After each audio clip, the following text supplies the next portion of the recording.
Hey everyone, Tony Robbins here for Facebook Live. Listen, I'm very excited this morning to be able to visit with you and have the privilege to introduce you to a man who is a personal hero for me personally, and I think for so many individuals. He's an incredibly humble man who comes from humble roots, and yet over 4 decades he's built his life and his businesses to heights that most people could never even imagine. I'm talking about a man who is considered by many to be one of the greatest investors in history, certainly the most successful hedge fund manager in history. He's returned more money to investors than anyone in the history of investing in that category. $57 billion since 1975, to give you an idea. So not only is he one of the greatest investors, people call him the Da Vinci of investing, he's been called the Steve Jobs of investing, but the reason that Ray is so unique is he's also an unbelievable entrepreneur. His company, Bridgewater, that he built starting when he was 26 in a 2-bedroom apartment, has now been built into an organization that manages $160 billion. Fortune says that it's one of the 5 most important corporations, private companies in the United States. It shapes a great deal of how our world works. And the man who created it and built it, both the entrepreneur who built Bridgewater and the man who is one of the greatest investors of all time, is joining us because today is the launch of his new book. It's called Principles, Life and Business by Ray Dalio. The quote on the cover is from Bill Gates, of course. It says, Ray Dalio has provided me with invaluable guidance and insights that are now available to you in Principles. This book is part biography, it's part the principles of what has made his life so incredible, and it's part really what you do to grow in business. And when you read about his life, you learn investment principles as well. It is one of the greatest books I've read, and so I wanted to promote it and get you all to get a copy of it, so go get it immediately. But Ray was kind enough to fly down here. He's doing tons of media in New York. It's the opening day, and he's here to do this Facebook Live with us. So Ray, thanks for joining us. Oh man, thank you for having me. It's a privilege. It's really been wonderful to get to know you as a friend and to see the impact of what you do a little bit more on the inside, and you've been very kind and helping me get information to people on how they can change their financial lives. I interviewed 50 of the brightest financial people in the world, and when I sat down with you, you became one of my absolute favorites, I think you know, just because you've built a machine. You've thought about finance so different than everyone else.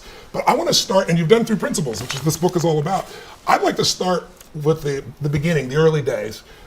Because when someone sees someone as successful as you are in business and in investing, they look at you like you're from another planet. But you really come from very humble roots. Will you tell us a little bit about your childhood in Long Island, your parents, and what got you hooked on investing in the first place? My dad was a jazz musician. Yes. My mom was a stay-at-home mom. Yeah. I got hooked on investing because I was a caddy. Yeah. I had odd jobs when I was growing up. You know, had a paper route, cut lawns, and did all that. And then I got into caddying when I was 12, and the markets were hot at the time. Yeah. And I thought that, I want to take my caddying money and play the markets. At 12 years old. Well, I mean, of course, it wasn't that big a deal. Like, everybody's talking about the market. Because the market was hot. Yeah. And so the first stock I bought was the only company I ever heard of that was selling for less than $5 a share. And it was, the only reason I bought it is I figured I could buy more shares, so if it goes up, I would make more money. Right. That was a dumb strategy. Right logic. Right, okay. And I tripled my money because Oh my God. it was not smart, it was dumb, but I got lucky because it got acquired by some company that was then took it over and it was about to go bankrupt, and then I got hooked. Yeah. Right? And I loved the game. And of course, You tripled your money. And you were making, what, $5 a bag in those days? yeah, $6 a bag. $6 a bag. Right. And so every time I get $50, I would then go to buy another share of stock or something, Wow. so a few shares of stock. And that was what it was like. And I got hooked. Yeah. Right. Did you ever want to be anything other than somebody in the financial markets, an investor, an owner? Well, it was always my favorite game, Yes. right? I mean, I could have been a lot of other things. Yes. I mean, I could have been an architect or whatever. I don't know. But Yeah. the market's always, once you get hooked, Possessed you you. get hooked. Tell me, why this book now? I mean, you're giving the secrets basically of what built Bridgewater, a lot of the principles of how you've grown that company from one of the top 5 most successful companies in the United States, private companies. Why now? Why are you sharing this now? And why the level of depth that you're giving here? Well, first, I'm doing it to help other people be successful. I didn't originally want to even be public about these No, you're a things. very private man. That's why I'm asking. Yeah, Well, what happened in 2011, because we made a lot of money in the financial crisis, we got a lot of attention. Yeah. And we have a very unusual way of operating, and that makes us successful. Yes. And it got attention, and so that led me to put these principles that we're operating by on out. Yes. And 3 million people, 3.5 million people downloaded them, and I got a lot of thank you notes and so on. Yes. And now I'm at a stage in my life where I'm moving from the second stage of my life to the third stage of my life. Yes. I believe basically, I think of it as we're operating in 3 stages. In the first stage, you're dependent on others, Yep. and you're working. In the second stage of your life, others are dependent on you, and you're working. Then you're trying to be successful. Yes. As you move into this third stage, the greatest thing that you could do, and you know it so well, Yes. is to help others to be successful. Yes. So my joy is not to be successful anymore. Yeah. It is to help others be successful. And this is my year of transition, 2017 Wow. is that year of transition. So I wanted to take that compendium and pass it along. These are recipes that I've learned over a period of time. Yes. Every time I encountered something, and I thought, how would I make a decision? I took the time to write down the criteria that I would use to make that decision. Yes. So they became written principles. And then I found that everything changed when I wrote them down, because other people then could look at them and we could say, what are our principles? Yes. And we could be clear on what we could be with each other. And guide all decisions from it. And all decisions. And then eventually I learned that I could take some of these decisions, all our investment decisions, and a lot of the people decisions, and put them into algorithms. Yes. And have the computers make decisions with me. So it changed everything when I wrote them down. So this is basically, think of it almost as a recipe book. Yes. Right? Yes. For if you encounter this thing, here's the principles I wrote for dealing with that thing. Yes. And then those have been vetted, and I just figure those people, anybody who reads it, can decide for themselves. Does that make sense or not make sense? Because I don't want people to follow my principles. I want people to know whatever their principles are, to Yes. come up with theirs. Yes. So I'm just trying to pass them along. And like I'll be asking you later, what are your principles? Yes. And let's just get the best principles there that help us. So I felt it was my obligation to do that at this phase of my life. It's beautiful. Well, it's also by doing it, you leverage yourself. You can have the impact without being there because you're empowering people to know how to make the best decision possible. I always say success is the result of good judgment. You have good judgment, make the right decisions, you're going to succeed. Good judgment is the result often of experience, and experience is often a result of bad judgment, right? As you've learned. Exactly, exactly. I think the 2 things you need to do to be successful. Yes. You have to come up with the best decisions, and you Yes. have to have the courage to make them. Yes. And I think the real problem about most people with the best decisions is that they think it's in their heads. Yeah. And most people, tragically, are attached to opinions in their heads, and they don't put them out and stress test them. So the thing that I learned was really to take those ideas, put them out there in a certain way, and stress test them. Whatever success I've had in life has had more to my knowing how to deal with my not knowing Yes. than anything I know. And that taught me a lot more, and it taught me how to take in what others have, and that was, a key thing. So this is really about how to do that. Well, let's talk about how that came about for you, because I think, when I went around and interviewed people, when you watch somebody on CNBC, everybody knows the market's going, and they're going to tell you with absolute certainty, right?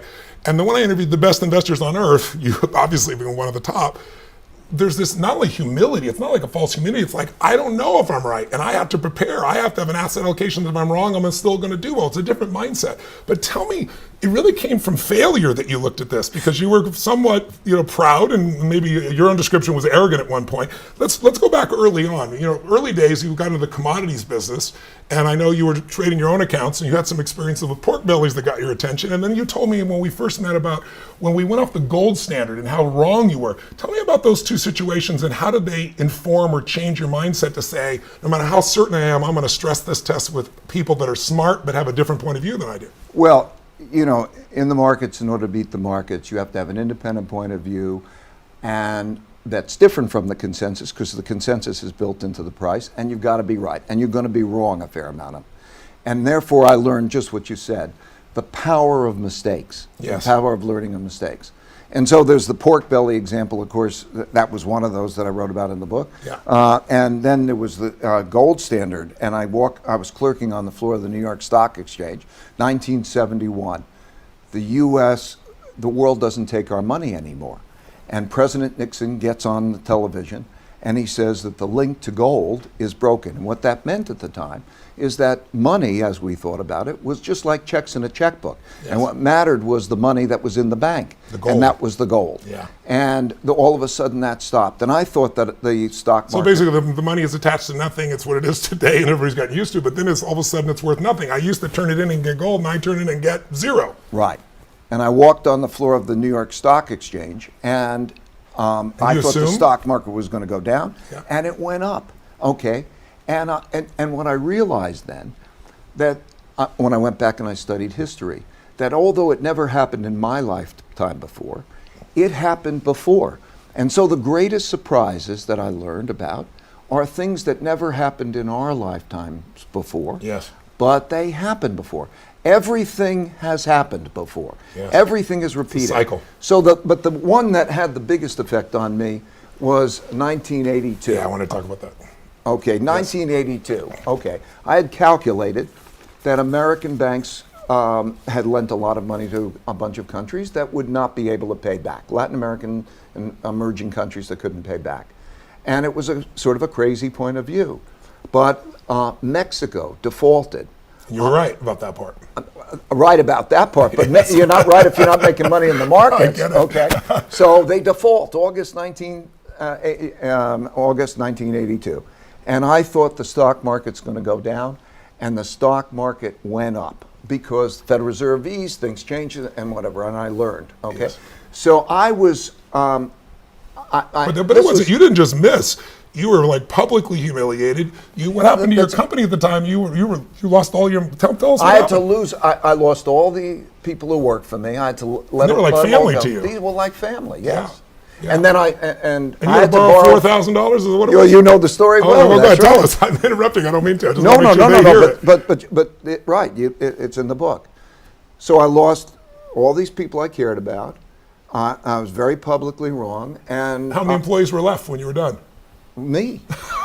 So I had to make a choice. Am I going to put on a tie and go to Wall Street and have a job or not? And I had to borrow $4,000 from my dad to help pay for my family bills. Wow. And that was one of the most painful experiences that I ever had. And after you've been in business, what, 8 years, 7 years? This is right. Yeah. Wow.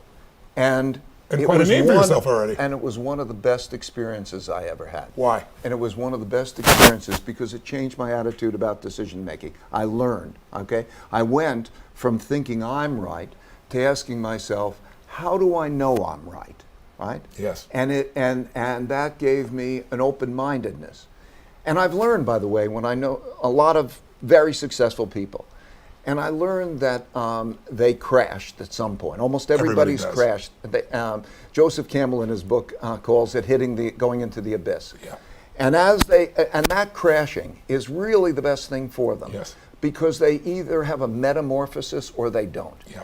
And I learned pain plus reflection equals progress. Yes. Right? Yes. In other words, those moments, and then quality reflections.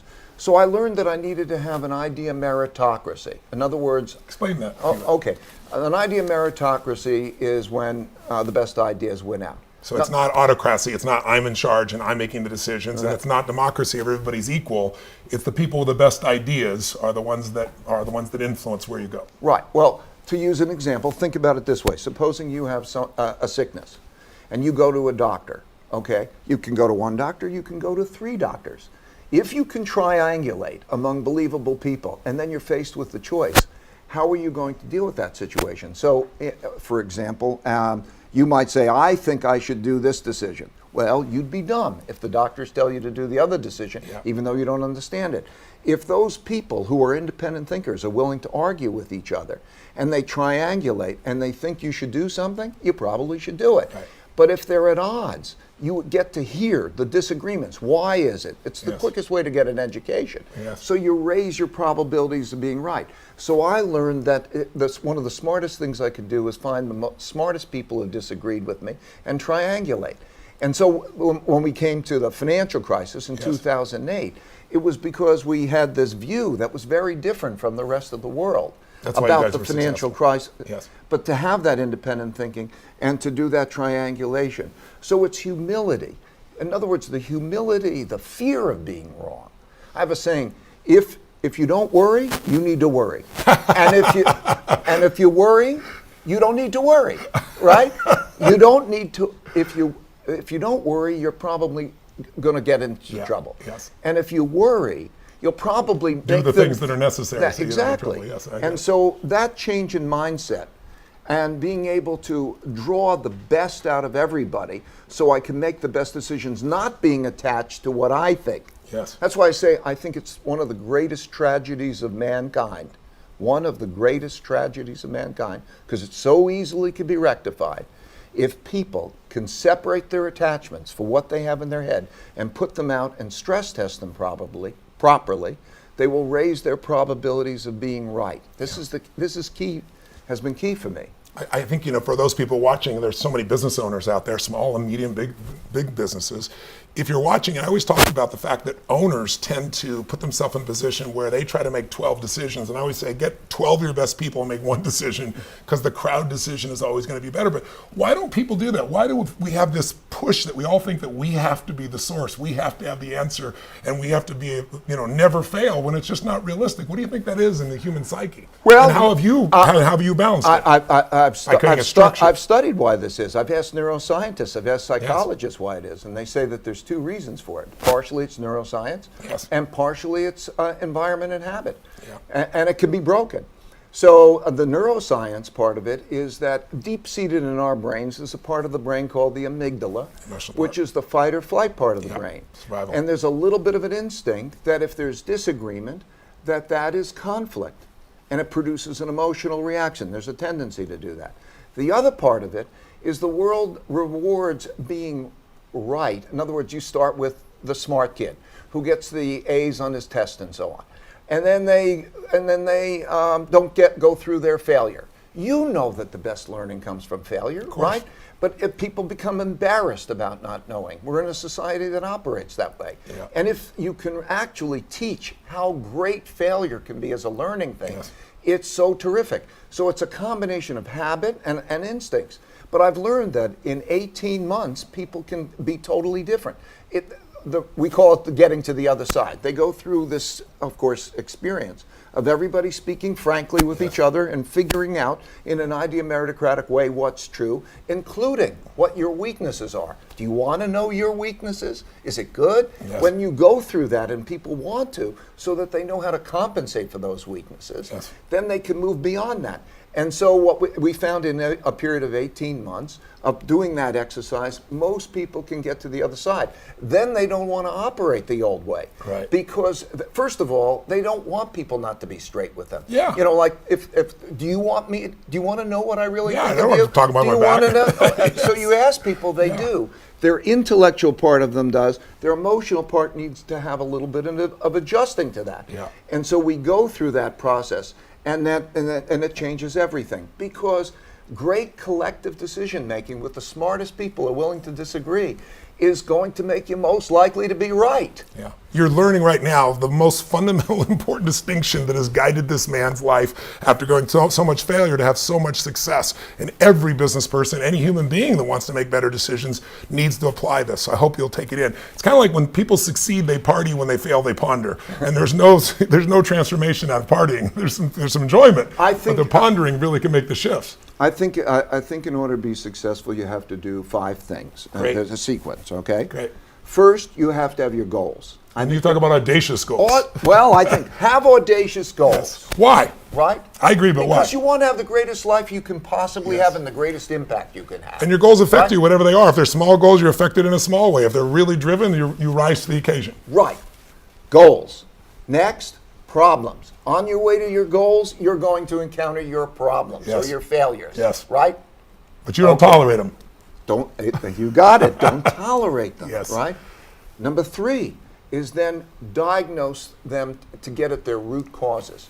And often those root causes are things that people are doing wrong. Maybe you're doing wrong. Maybe it's a weakness of you. Yes. Notice the patterns. Get at the root causes. Yes. Once you know the root causes to your problems, then you go to find out a design. Yeah. So you've diagnosed it to its root cause. Find out the design of what you're going to do about that. So let's say you have a weakness. You might not, maybe it's develop the strength, or maybe it is to work with somebody who's strong where you're weak. So you don't always have to be able to overcome every weakness. Sometimes it's finding the right partner. It's usually the most practical thing, right? That makes sense. Because everybody's brain works in different ways. Yes. In other words, to see something one way, you're probably going to be blind in another way. Yeah. So to know how to work with people who are strong where you're weak is very powerful. So number 3, design what you're going to do. Yeah.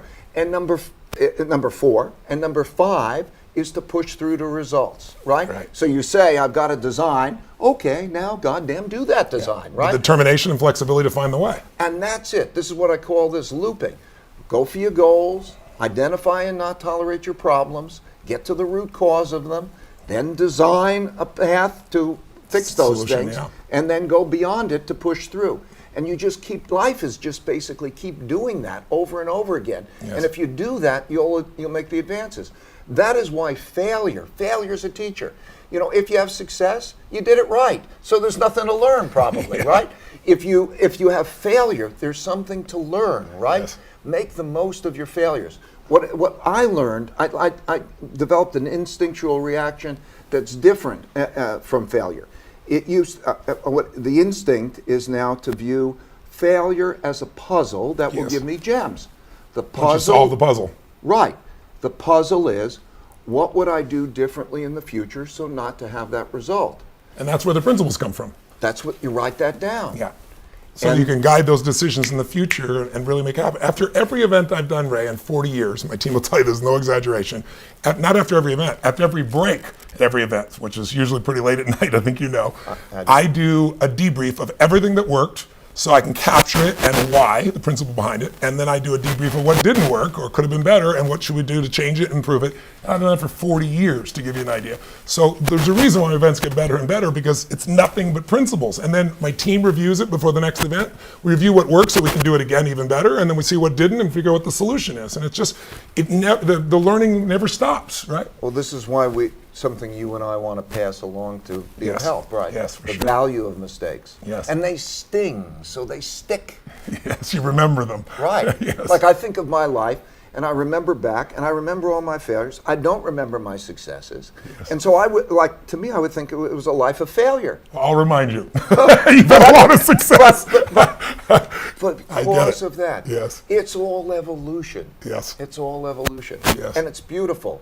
But you can't worry about getting your knees skinned, you know? What have been some of your weaknesses? And you know, maybe share with me, I know in 1993 you wrote about in the book, and we talked about it, you received a memo. You built this culture where everybody's transparent, where there's this total radical honesty and truth. Not meanness, just honesty. But not everybody was ready for that, and they were interpreting it in a certain way. So tell me about that memo and how it changed you, but also tell me what has been one of your weaknesses, and how have you either made it into a strength, or how have you surrounded yourself with better people to overcome it? Okay, so let me take the 93 first, and then I'll go to my weaknesses. So 1993, I then had about 70 people work for me. Yeah. And how many do you have now? 1,800, 1,500? 1,500. 1,500, yeah. Yeah. And so, and I get a review. I want to be reviewed by other people, and I get a review by some of them the closest, and they said, you did these things great, but you're demoralizing people. They're feeling, bad about all of these things. They're demoralized. Yes. And I said to myself, I didn't want to demoralize them. We're in it together. I didn't know if they didn't tell me, but fortunately came through this way. And I was put into a dilemma. How do I handle this? Do I be straightforward with the people? And because I want them to be straightforward with me and be straightforward, but it was difficult and it was a problem. And that was a very important time. Yes. Because the way that I dealt with it was to think, how are we going to behave with each other? So I sat down with them individually. And I said, do you want me to be straightforward? Do you want to know what I really think? Do you want me to listen to what you really think? Should we be this way together? And that began a process, really, of writing down principles of dealing with different things, putting them in writing, Yes. and then saying, can we agree that this is how we're going to be with each other? Yes. And it's based on fairness and truth. That's right. Yes. But a lot of people could say that's discomforting. Most of the world doesn't do this, right? Now, why is it when they write about you, everybody honors you, obviously, but you always, once in a while, get those pieces like they talk about your group like it's a cult. And it's like, it's not a cult. It's the silliest thing I've ever heard. It's an unbelievable standard. It's like a group of Navy SEALs because the standard is so high. What are they missing about your culture? I know. What is it they missing? I think that some people, get bruised by this, Yes. right? By that straightforwardness. Is there a percentage of the population that just can't handle it in terms of their psychological makeup? That's right. There's we find in about the first 18 months, 2 years, about a third of the population doesn't make it. Yeah. Right? That makes sense. It's not for them. And it's totally fine. Yes. Okay? But this isn't radical you know what honesty. happens? It basically is a battle that they have between their two yous, we call Right. it. Okay? There are two yous Freud's in your view, yeah. brain. Okay? There's the upper level you that is logical, rational, and say, what I like to know what's true, what I like to know my weaknesses, what I like to Cerebral all of that. cortex. Yeah, Okay, thinking part. the prefrontal cortex. Yeah. And then the other parts of our brain, the subliminal amygdala and so on, that doesn't like that. Yeah. And so usually they go through this process. They think the process is fair. We do extraordinary things to make it fair. But they are really having a battle of their two yous. Yes, I get So it. that's what's going on to a large extent. Yes. And so it's a difficult environment. It's like you say, it's like an intellectual Navy SEALs, right? If you get to the other side and you get through it and you have these relationships are very important, then it's powerful. I want to describe it maybe in one long sentence, okay?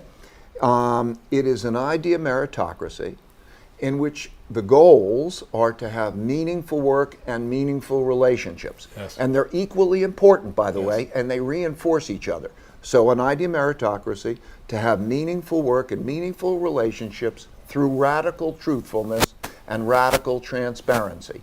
Yeah. Radical truthfulness means we lay on the table what we really think and we deal with it. Yeah.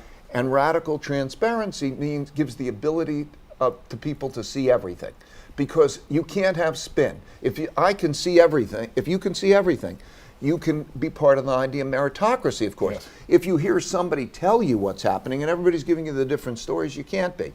So being radically truthful and radically transparent. And just to clarify, people, it doesn't mean your hair looks ugly today. It's not, you're looking fat. It's not that kind of thing. It's about the truth of what we're trying to get to and understanding where markets are going, how the business is functioning. It's calling it tight. Right, how we should be with each other. Yes. Whether we're strong or weak in different ways. Yes. Okay, Yes. that kind of thing. Yes. So that radical truthfulness and radical transparency is key. Essentially, Would you be where you are today without it? no, That's nowhere what I near. want everyone to hear. Nowhere near. Yeah. Right? Yeah. Because I think you've got to do three things. First, you have to put your honest thoughts on the table for everybody to look at.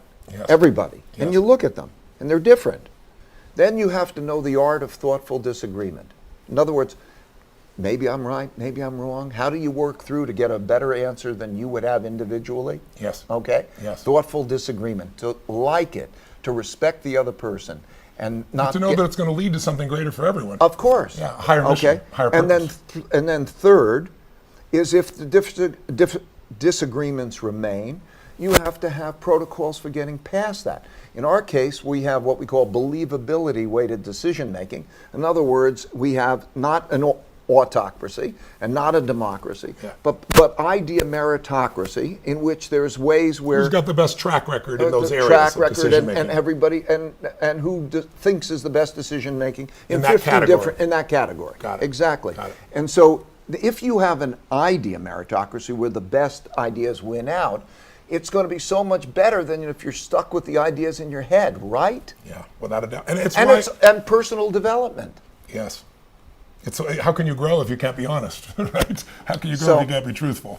The truth sets us free. And the relationships. The thing that has been best for me, now I'm at a stage in my life where I look back. Yes. And I reflect. Yes.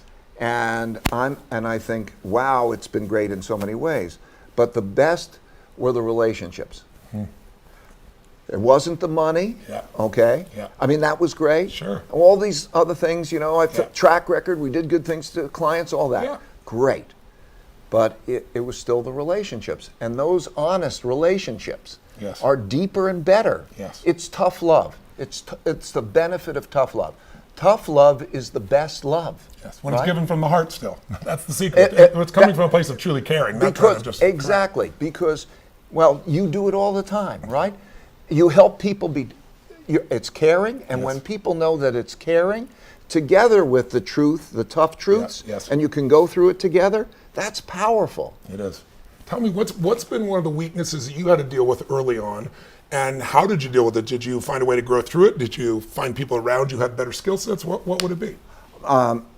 Well, early on, I have a terrible rote memory. Like, I mean, I can't remember anything that doesn't have a reason for being what it is. Wow. So, I mean, like, I was a bad student. I hated I thought you had highest grades in your class at Harvard. No.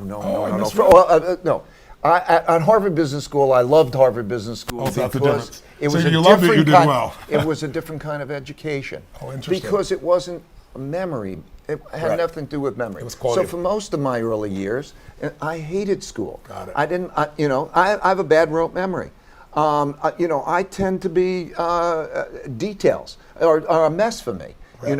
Anybody who's around me, I need to work with people who are meticulous, Yes. and detail oriented. So it supplements you. So yeah, and then I would say that certainly my audaciousness had an arrogance to it, but that before I got the shit kicked out of me, in order, enough times to learn fear. Sometimes it takes multiple times to get the shit kicked out of you before you learn, right? Learn fear. Yeah. Those were the things. Yes. But then I start to learn, it doesn't matter. Weaknesses don't matter, really. Yeah, give us a metaphor. When we first met, you shared with me your philosophy of like looking at life as the jungle and how that kind of shifted the way you even built your company. Tell me a little bit about the jungle metaphor. Yeah, so in means to you. 1982, when I crashed and I had to think, okay, would I go get a job and work in that, or would I continue on with the audacious goals? Yes. I realized it seemed to me like it was being on one side of a jungle, and I could stay on the safe side of the jungle, but not have a terrific life. Right. And in order to have a terrific life, I had to go through this dangerous jungle. Yes. And in order to have a great life. And I think, okay, what would I do? Now, for me, I need to go after the great life. I mean, I just need to do it. You can't settle. So, and I think, well, how would I go into that dangerous jungle with all of these different things? And what I realized is that if I go into it with people who also are with me on it, Yes. who see differently, Yes. who can see what I can't see, and we each can bring our own, that we together can go through that dangerous jungle to get the other side to have a great life. Yes. So that's what it's like. And it wasn't just people that agreed with you, it was people that disagreed No, with of you. course. Yeah, I just want to make That's sure what I everybody understands need. that. Yes. That's see differently. Yes, it's not See just somebody differently. disagrees with you, though. It's somebody who's qualified to disagree with you. Sometimes one of your That's right. principles is, when to not say anything, when to shut up, Yeah. when do you keep your opinion to yourself. Explain that. You really recruit the best of the best, but you're not looking for everybody's going to attaboy you. You're looking for people who have a radically different point of view, and out of that, you're pulling this. Maybe explain what's it called? The dot. What do you call the Dot collector? The dot collector. Maybe explain to people how that functionally happens, because people can criticize you in the company. You can have a 24-year-old who's no background and say, "Ray, I think you're doing a crap job on this." And someone else might say you're doing a great job. How do you measure and decide who to listen to? How do you make that meritocracy work? Okay, I want to say that for anybody who wants to see it, there's a TED Talk. I'm gonna put it out in 16 minutes, and, Yes. and you'll see how the dot collector works. Perfect. Right? But what it is as the meetings are going on, people are very easily dotting. They call dotting. Yes. So they're conveying what they're seeing and how each person is behaving about different things. So you might be speaking, and they might say what? Some people might think that's the most arrogant thing or the stupidest thing, or you're not being considerate to that person, or there's like one of 50 different things you can hit. You can go dot, dot, dot. Ray, bum, that. Bad, good, boom. Yes. And we all do it together, right? So that creates all of a sudden the visualization of how everybody's seeing everything. So that comes up on a screen, and you're seeing in colors how people are seeing each other and the colors. Wow. So what happens from that, which is unbelievable, is that you ask yourself, how do I know that I'm seeing it the right way? Because this young lady might be saying this is stupid, and there's 4 other people saying this is genius, and you're seeing all that in real time? In real time. Wow. So because when you're seeing it in real time, you're forced to say, how do I know that I'm not the wrong one? Or why am I seeing it that way that is different from that? And so what happens is the computer is analyzing simultaneously who is seeing what way, and it causes people to go above themselves, right? In other words, It really provides perspective. yeah, because you're just one of those in that line and in this grid. And now you go above yourself and you're saying, this is how everybody's seeing. Then it raises the question of, together, how do we know what's best? Right. Okay? Just because it's in your head doesn't mean it's best. So how do we know what's best? And It that's brings us back to we and the ability of the team to make the decision as opposed to me thinking I have the answer completely. right. So the ability of this computer's then programmed in a way where it knows about all of those, what they're good at, what they're bad at, and so on, puts it in place and actually communicates individually with each person. So your iPad is coming back and saying, Tony, be aware of this, this, and the other thing as you're making that decision. And so it supplements the decision making and it communicates to you personally, knowing what you're like, knowing what the other people you're interacting like, and it drives us to the higher level. Then we say to ourselves, what are the criteria for determining the best decision given that?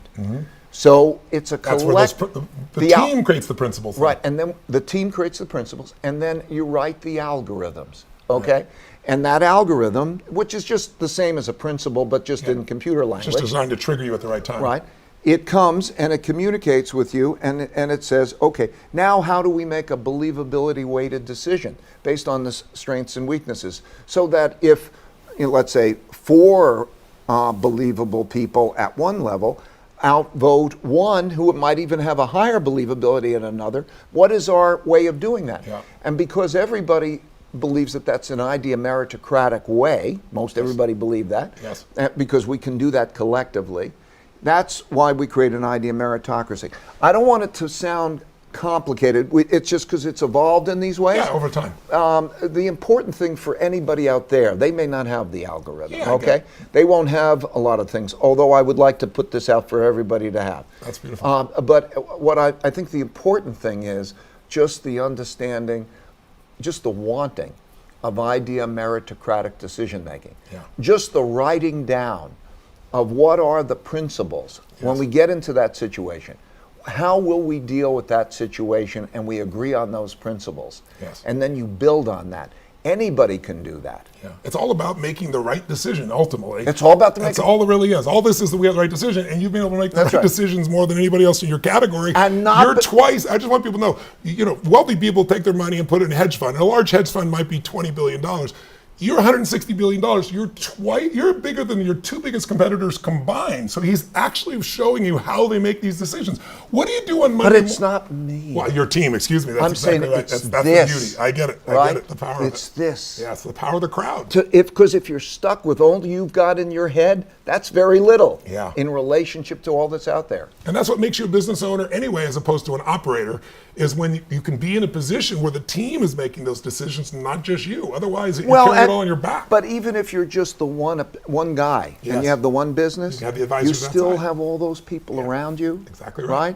It's all about skewing the probability of being right, right? It's awesome.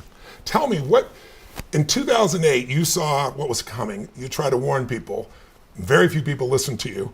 What did you see that no one else saw that let you know what's going on so you could do well even during that time and protect? Well, we went through the calc. It's really pretty simple. At individual and levels, we went down how much is going to have to be paid back in debt, what are the calculations, who lends the money, and we could see that we were going to have a debt crisis. But why didn't anybody else see that? But I want to make it. I did a 30-minute video on how the economic machine we want people to works, see that. And I'd say if they look at that, almost everything I know that's worthwhile in economics is in that 30-minute video.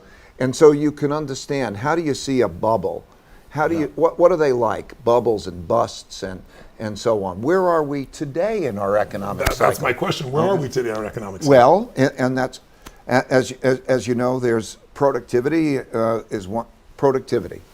When we learn, we do things better and we advance our living standards by learning. And that happens at a certain pace. Yes. And that's the line. And then around that line, there are two big cycles. There's a short-term debt cycle, which we call a business cycle, right? Yes.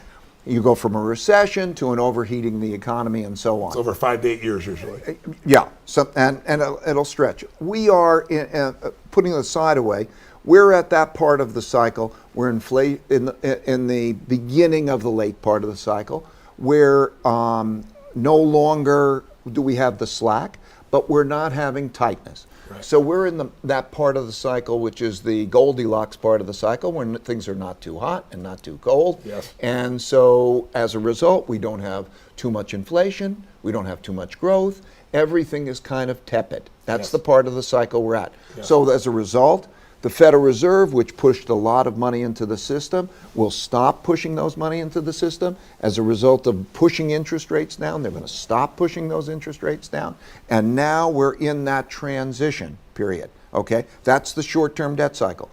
And it's probably not going to produce much volatility. It's going to create that kind of, and almost everything is sort of like at equilibrium. There's short-term interest rates where they are and so on. In addition, though, in the long-term debt cycle, we are late in the long-term debt cycle. The amount You've got to watch this video because you'll understand this more thoroughly. It's on YouTube. What's the title again? It's How the Economic Machine Works. Right. But please continue. I just want to make sure they know to look. Yeah.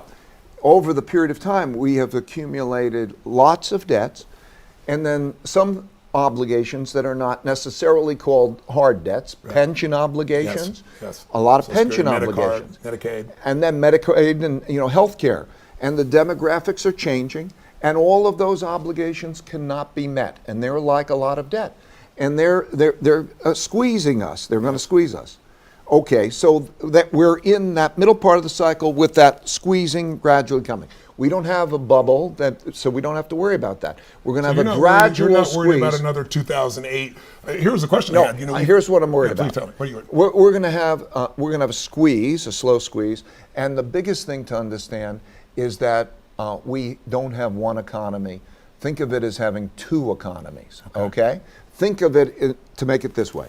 There's let's call it the bottom 60% and the top 40%. Yes. Okay? Because we make a mistake of thinking about the economy or the average economy, and you don't realize how different those are. And that's the biggest issue of our time. So very much like the late 30s, same things, by the way, happened in all the 30s up to 1937. This year is very similar to 1937. In what ways? Back then, they had a debt crisis, 29 to 32, that was the same as our 2008 debt crisis. Both cases, interest rates hit zero. In both cases, the central banks printed a lot of money, bought a lot of financial assets, pushed the economy and the market higher and up to 1937, up until now. And then there was a giant wealth gap. So today, the top 1/10% of the population's wealth is equal to the bottom 90% combined. Mind-boggling. 1/10% equals bottom 90%. You have to go back to 1935 to 1940. And also as a result of that, you have populism. Yes. Because one segment the economy's not working for. Yeah. Okay? And there's an odds, and we saw it reflected in our election, Yes. and we're seeing populism around the world take place. Yes. Very similar. And in 1937, we were at the exact same point in the cycle. And the Federal Reserve decided to tighten monetary policy. And as a result, we had a 50% fall in the stock market. We had a lot of problems. We don't have to enact that. There are lessons to be learned from that period of time. I think the Federal You talk about a soft landing. So it's in a other words, soft we don't want to, you can't have an economic downturn, right? Even though times are supposedly great for the average. The stock price is at new highs. We have a situation in where the unemployment rate is low. If you look at the circumstances of that bottom 60%, the economy has not worked. They haven't had growth. That's right. Their death rates are rising at only places in the world. They're rising because of opiates and because of suicides. The employment, that middle part of the economy is having a hollowing out. So if you just said, what does that economy, let's carve it out and look at that economy, and that's the economy that we have, that is a miserable economy. Yeah. Okay, that's a miserable economy. Yeah. So the fact that we have these two economies, think of it as two economies operating at By the the way, same what are the time. economics of the bottom 60% versus the upper 40? Or how are you dividing it up? What's the economic barrier there? What's the number, I guess? What are you saying an income stream is that for a person? Who's in that bottom 60% or 40%, however you're chunking it? It's 50 some odd thousand or below. Yeah. Okay, got it.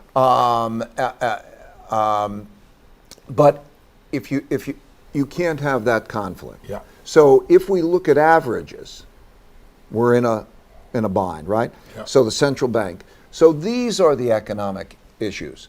I think the most important is how we deal with conflict.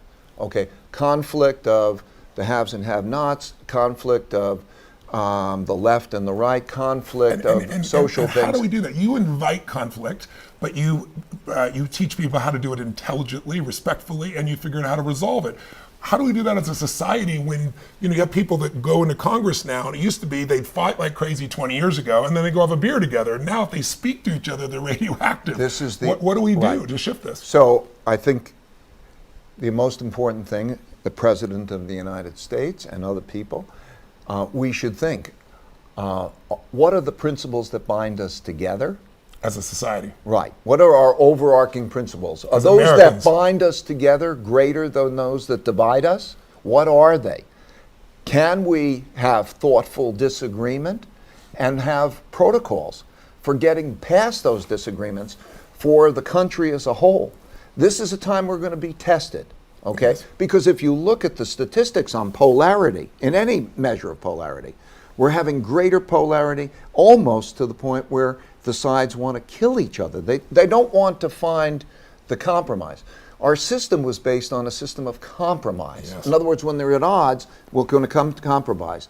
Now we have a dangerous situation in terms of that. So I would say, go to principled level thinking, do the three things that I'm sort of describing, put the honest thoughts on there, know the art of thoughtful disagreement, and have protocols for getting past that disagreement and being comfortable with getting past it and then rowing in the same direction because we did that together. This is be principled. Yeah. Be principled. Sometimes people forget what it means to be I principled. don't think most people really are clear on their principles. I mean, if there's anything that I hope will come out of this conversation and reading your book is that people sit down and figure out what's most important to them, the values, and then what are the principles that are going to guide their decision making, because otherwise it's all about whatever you feel in the moment, whoever pisses you off or whatever you're fearful about, and then you're a reaction. And leaders anticipate, losers react, right? It's like the capacity to do this. So if we look around right now, one of the biggest concerns that I have is you look around and you see the changes of technology that can make our economy explode. You've got nanotechnology, you've got CRISPR, you've got tools that are coming along that are going to change the way we function. It's going to change our health, our vitality, everything. But at the same time, you're going to disrupt so many jobs. So, 200 years ago, 85% of the population was a farmer. But we had almost a century and a half to shift to where we are today. And now we have 4% farmers and we feed the world. Today, you look at Uber drivers, taxi drivers, truck drivers, there's 5 million of them, just in the United States alone. We're going to see, Florida's voting right now this year. Next year, my wife can turn her car on, potentially, if they agree to it. And next year, she'll have this self-driving car. What happens when who's going to hire a truck driver when I can buy a truck that works 24 hours a day, the truck driver can only work 8, my insurance is better, I get to depreciate it. What happens when 5 million people from just one disruption, or 4 million people that we know will be disrupted by farming from some new technologies that are coming out? That's 9 million, that's more than we saw disrupted in the world economic challenges. So what do we do? So right now, I've heard people talk about universal income opportunities, like they do in the Middle East, where keep everybody so they're not upset. They get a stipend of a couple $1,000s a month. What needs to be done in this area? Because there doesn't seem to be anyone going to these individuals that are clearly going to be disrupted and saying, here's what you're going to do. And then some people say, well, just pay them. And I say, people need meaning. They need more than money. They need a sense of purpose. They need, otherwise they riot, they get angry, they do all kinds of things. What's your view of how we deal with this technological shift that's going to disrupt so much of the labor that we have in our world today?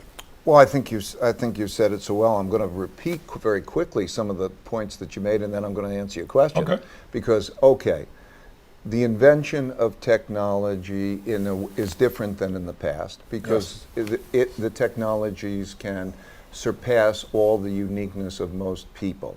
And as a result, what's happening is that those who are making those algorithms to replace people, to make companies more efficient, are having that effect of creating that polarity. And something like 40% of the jobs over the next 20 years will be lost. Something like that. It's happening fast. It's happening in your industry. Even, it's not just blue collar, it's white collar. Of course. I mean, like you watch, traders are gone. They're being replaced by the quants. And it's a beautiful and terrible thing at the same time. Yes. Because that computer, that's how we make decisions. We have all of the algorithms put in there. And it's so fantastic. Better than individual decision making. So we enjoy all the benefits of that. And at the same time, it creates this wealth gap. It creates this more, as you say, opportunity gap is even more important than wealth gap, because people need to be made useful. So we're and they're totally not retooling. No one's getting retooling. And we're agreeing. In my opinion, there are many things that can be done in many things. I mean, for example, you need to teach the next generation algorithms, how to write algorithms, because it's like reading and writing. Yes. If you're going to be ignorant, you can change education so effectively. You can create, in many different cases, microfinance. I love microfinance. I do too. Because it works, and it works for people down there. There are so many things that can be done in order to deal with the question. That's not the issue. There are many things, clever people in doing it. But you actually have to have cohesiveness. It has to be a national mission to do two things simultaneously. That how do you improve the economic, education, and so on of that bottom 60%? And how do you do it in a way that it pays for itself? In other words, don't have a program that you're going to just throw a lot of money and you don't know that you're going to waste. But do it as microfinance works or other things work. And I see lots of those. That has to, I think, be a national initiative in order to do that, because it can be powerful. You can do it. But it's going to require transfers of wealth, some elements of transfers of wealth. And so when I look at it, it wouldn't take so much of a change in the wealth or the taxation from one group to another to redistribute it, because it's so skewed in that way. But we have to approach this collectively. Okay? Because if it's angry, if one group is angry at the other group and beat it out of them, then we're going to have people running away. People are leaving one state to go to another state, and all of this. How we do this collectively has to do with more how we are with each other than are there solutions. There are solutions. And we went to the moon, right? We're going to Mars now. We can do amazing things. But I do believe in initiative in which the goal is to deal with that issue, particularly the bottom 60%, their opportunity, their income, and to do that in ways that are self-funding. In other words, if you borrow it, it pays it back because of the productivity that's going to as opposed to borrowing money for a television set or borrowing money for a college education that maybe doesn't provide a job. Well, a lot of programs, here's one of the problems. A lot of programs are put into place by policymakers who really, in a sense, may not have a clue. And they think, I'm going to do this program, and they don't pay off. The one thing about business that I also bring to philanthropy that I see is, can it pay for itself if you can get there? Not all good things can pay for themselves. I get that. Okay, so there's room for giving people money because they can, but there's an enormous ability to have them pay for it. This week I'm going to go to honor Mohammed Yunus, who was the founder of microfinance. Okay, and he basically is a very clever man, and he finds any of the ways where there's a business activity, a goal that he wants to achieve, that it pays for itself. So there are lots of ways. Education. Yes. Education can be so much better and so much cheaper in terms of technologies Yeah. and certain things. Yeah. So it's these things that if we bring to bear, we need to deal with that. But it's more fundamentally, can we all be in the same room working on the same goal, Yes. like going to the moon? And the way you do that in your organization is there's certain principles. So for example, simple one is, I understand it, is if someone has 2 minutes, they're uninterrupted during those 2 minutes, which you can't watch on a television discussion between both sides. But also you have to repeat fundamentally what they just said so they know they're heard. And so that you actually have to listen so that there's the bridge. Because what happens today is people just stomp all over each other. They don't hear anything. They don't perceive anything. And what we seem to be forgetting is, it'd be like a couple of years ago with the battles happening over guns. We all want our children protected. This idea that you are evil because you have a different view about how to get that done than me is where the challenge really happens. Let's shift because we're going to run out of time here. What would be, you've given us so much advice, and the book is filled with, again, the book is Principles by Ray Dalio, Life and Business. Please go pick it up today. It'll change your life. It'll tell you the history of one of the most successful human beings in the world, one of the 100 most wealthy men, but most importantly, most influential men, and the man who's added so much value to tens of millions of people around the world. What would be your best advice for business owners out there? You've kind of done it, but if we're going to summarize, what would be 2 or 3 of the most important principles that you'd share with a business owner and help them to succeed? One of them is, you talk about it's not only what, but who, picking the right people, but what would be something you could give them right now as a trigger saying, if you really want to grow, here are 2 or 3 areas that I would put your focus in to expand or generate. I tell people you got to run 2 businesses, the business you're in and the business you're becoming, right? Because you have to anticipate. What would be your advice? Well, again, same thing. So which much is, we've covered. Well, have your audacious goals. Great. Okay. And Prepare. learn from your mistakes. Yes. Realize that you're not in it alone. Yes. Don't be trapped in your own head. Yes. Know how to get the best resources and know how to learn from that thoughtful disagreement. Yes. And you will get there. You will evolve. There is always a best path. You just don't know it. Yet. Right? You don't know it yet. Yeah. Yet. Yes. Okay. You get around bright people that Right. have different points of view, you can find it. Don't and when you fall and you get banged up, reflect. Yes. Reflect. Calm yourself down. Reflect. There's a lesson there, right? It's the same things. Make them your puzzles, Yeah. right? They'll give you gems. Yes. The gems are the principles of what you'll do better next time. Yes. Yeah. Where is meditation played? I want to make sure we touch that because you've been a long-term meditator with TM. Tell us about how that's played a role in you in the success of your career and your life. Well, I think it's been one of the most powerful things that's helped me the most because I've been doing it for, 44 years or something. Yes. And it has given me an equanimity. Before we did this, we just had a brief meditation we just did it together. Right? It gives, as you know, it gives you both an equanimity, so that you can, it seems like being a ninja. Yeah. Everything kind of slows up and they come at you and you can deal with it with that equanimity. Yeah. And it gives you a creativity because it opens the connection between your subconscious brain and your conscious brain. That's where the magic is. And that's where the magic is. Because in your subconscious brain is all those creativity. It doesn't come from working it in your conscious brain. Yeah. Where do the best ideas come from? You take a hot shower Yeah. and they pop into You your go to head. sleep wanting an answer and wake up with the answer. Right. Yeah. So subliminally it's there, but it's trapped there. And when you open up the way through Yes. meditation, because it literally, as you know, you're not conscious and you're not unconscious. You're in your subconscious. Yeah. Because by repeating that mantra, that word, essentially that sound, what happens is it gets you away from all the noise that your brain is constantly going through. Yes. And you focus in first on the sound, and then the sound disappears, Yeah. and then there's nothing. And where you are is in that subconscious state. And so as a result, that exercise, a very simple exercise, there's nothing religious about it, there's nothing, anything, it's just a good exercise. Yeah. That exercise giving the equanimity and the creativity is just invaluable. Would you be the same level of success if you hadn't been meditating all these years? Oh, I don't believe I'd be close. Yeah. I Yeah. think it helped. It's really me provided enormously. that perspective and that balance. Yes, That's I recommend it. I say really, it's probably the best gift I can give anyone. They can take it around with them anywhere they go for the rest of their lives. Right. Right? And it can It's bring you joy. always there. It can bring you joy for nothing. you Yeah, know? and it brings you joy for nothing. And there are moments where you say, I need to go meditate. Yeah. What if you didn't have the meditation then? Yeah. It just brings you out differently. So I recommend it. Investing just for a moment.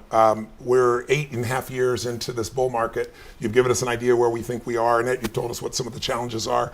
When there is a correction, I mean, there's a correction every year. People don't realize, on average, since 1900, we have a correction. I remember last year in January was the worst January in history. Everybody's freaking out, and they all came to you at CNBC and said, "You're in Davos, and what do we do?" And you talk to them about what they can do. Calm down. Don't overreact. Tell me how you came up. I don't want to go through it now because at the time it's in my book, so people can read the chapters.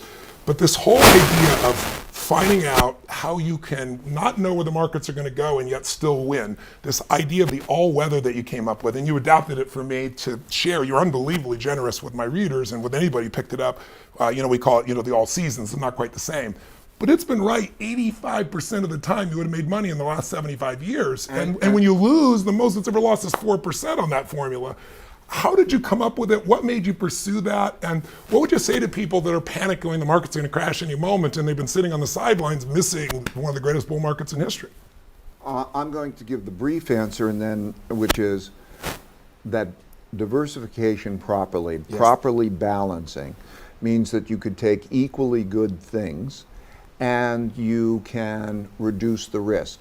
And because they're equally... I just want to clarify, you said that the holy grail of investing you found early on, changed your career, and it was how you could reduce your risk but not reduce your returns. How did you do that? By knowing how to balance, okay?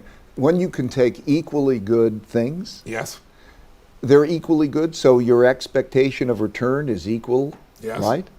But because they're uncorrelated, because they move differently, they balance each other. So one goes down, the other one bounces up. Right. And I would love to get into it, but I'll just repeat. What you did is provide a great service. It's in your book. Yes. So anybody who reads that book has taken the time, and you've put it in a language that everybody can understand in a way that we won't have the time to go through now. So it was great for me and great for you and great for those people that we could communicate how they could achieve that balance. It's so important because you have to understand that in order to beat somebody, the market's a zero sum. Yeah. Adding value, loses. That's right. Yeah. And so the consensus is reflected in the price. Yeah. And so you have to be better than that. I put hundreds of millions of dollars each year in trying to play that game well, and others do, and it's a difficult game. It's more difficult to compete in the markets and be successful than to compete in the Olympics. So be humble about that. It's difficult. But to achieve that balance so that you understand how you can get that good return without losing a lot of money is something.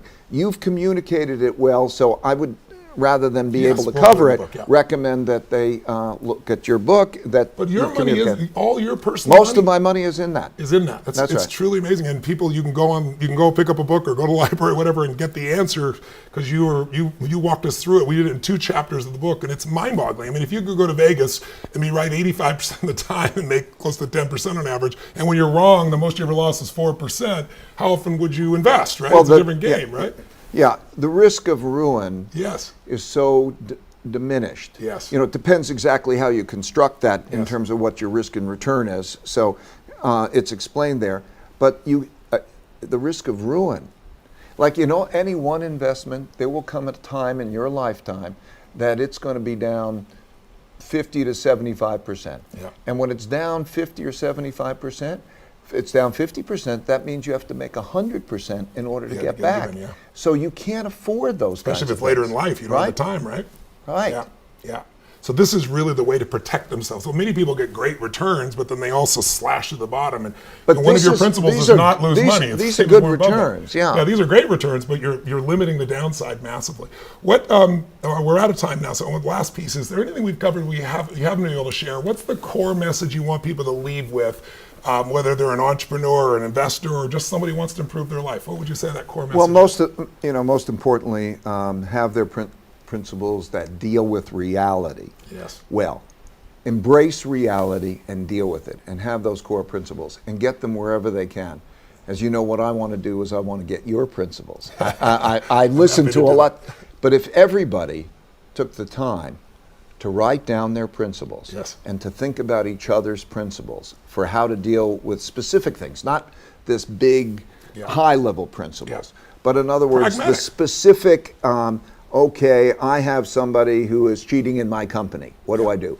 Or I have the banker who is doing this thing. What Yes. do I do? Or That- how do I recipe- recruit the best team? I mean, every Right, recipe the like that is recipes. here. Well, I've been through those experiences and I wrote down my recipes. Yes. They can consider my recipes, they can consider anybody else's recipes. At the end of the day, they must believe them, what is good for them, and they must have principles because as you say, if you don't have principles, everything looks the same, like you're in a blizzard. Yeah. When you start to think of something and you say, oh, it's another one of those, like you think of a certain type of species, Yeah. it's that species, and here is how I deal with that species, and that way of dealing with it works. That is an effective way of operating. So I would like to encourage people to have their own principles that they understand and believe in, wherever they get them. And I spent my whole life basically pulling principles out of people. I wrote Money Master the Game, and I came to you. That's how I met you, was saying, I got to find the best people in the world. It can't be my ideas. I have my own ideas on the psychological and emotional side. But I want the best investors in the world. Let's figure out what the principles that are guiding them, and let's teach them to the average American. So that's really what we've done. You've been so generous, Ray. I consider you a dear friend now. I love you personally, and I hope people here not only get to see this unbelievable, historic figure here, but I want them to feel the man and your true passion and caring for people and the commitment that you have to leave a legacy where people can continue to grow and expand beyond the time that you're here. And this book is part of that legacy. You're going to write another one, I understand. Is that true? On economic and investment principles. Yes. And then I'll be done. Yes. Because everything that I have to say can be in here. It gives you leverage. It's in there. I don't have anything to add. Yes. I hope my grandkids will read it when they get older. I'm sure they will. And Tony, I want to say that we share the same type of values, the same type of principles, and that's why, back at you, man. Thank you. Thank you very pleasure, much. Brother. Thank you so much. God bless you. you. So pick it up, Principles, Life and Work by Ray Dalio. This week also check out on YouTube the machine, how do you say that? What's the phrase? How the economic machine works. And then his TED Talk as well. And I'll put those out over the next few days as well. Pass it on to everybody. Go grab this book as quick as you can. It's a great read. It'll give you history. It'll give you principles. It'll change your life. Blessings to everybody. We'll see you soon.